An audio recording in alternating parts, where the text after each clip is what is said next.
Umewahi kusikia kuhusiana na tamasha la Handprint kutoka pale nchini Haiti?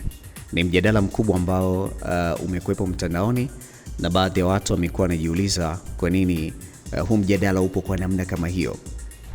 Kuna tamasha ambalo linafanyika pale nchini Haiti ambapo kwa kiasi kikubwa tumeona wanawake wengi wakiwa wamejitokeza na fulana zao rangi nyeupe. Sasa kuna mtu ambaye yuko pale anachovya mikono yake kwenye rangi, halafu baadaye anawapaka wadada wale kwenye sehemu zao za matiti zile rangi kwa kutumia mikono yake. Sasa ni mjadala ambao umekuwa na maneno mengi mtandaoni. Mbinu iliyopata umaarufu wa tamasha la Festicala imezua mjadala mkubwa kwenye mitandao ya kijamii. Inafahamika kama handprint, ambayo inahusisha kuweka alama za mikono yenye rangi juu ya mwili wa mtu.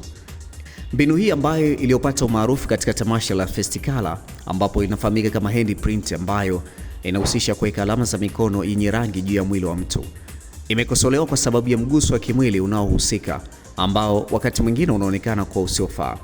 Na unaweza ukajiuliza kiini chake kimeanzia wapi?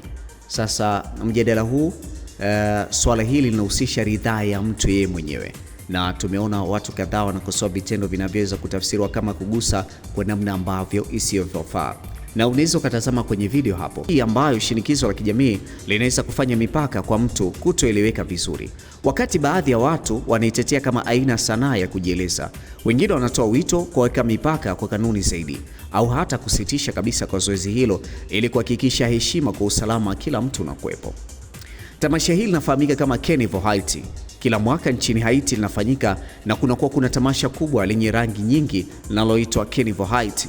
Hii si sherehe ya kawaida, lakini ni tamaduni ambazo pale Haiti wako nazo, na kuna aina mbalimbali za watu ambazo huwa wanafanya. Mfano kama vile kuna aina hii ya watu wenye fulana nyeupe wakiwa wanapaka rangi sehemu zao za matiti, mgongoni ama sehemu nyingine. Lakini kuna wale wengine ambao pia na wao hujipaka matope mwili mzima. Ni aina ya sherehe ambazo wanaziadhimisha kutoka pale nchini Haiti. Huenda likawa nimekustajabisha kwa kuona baadhi ya watu wakiwa wanafanywa hivi katika mitandao ya kijamii, lakini kumekuwa kuna kelele nyingi za watu kutaka kusitishwa kwa tamasha hili, lakini bado linaendelea pale nchini Haiti.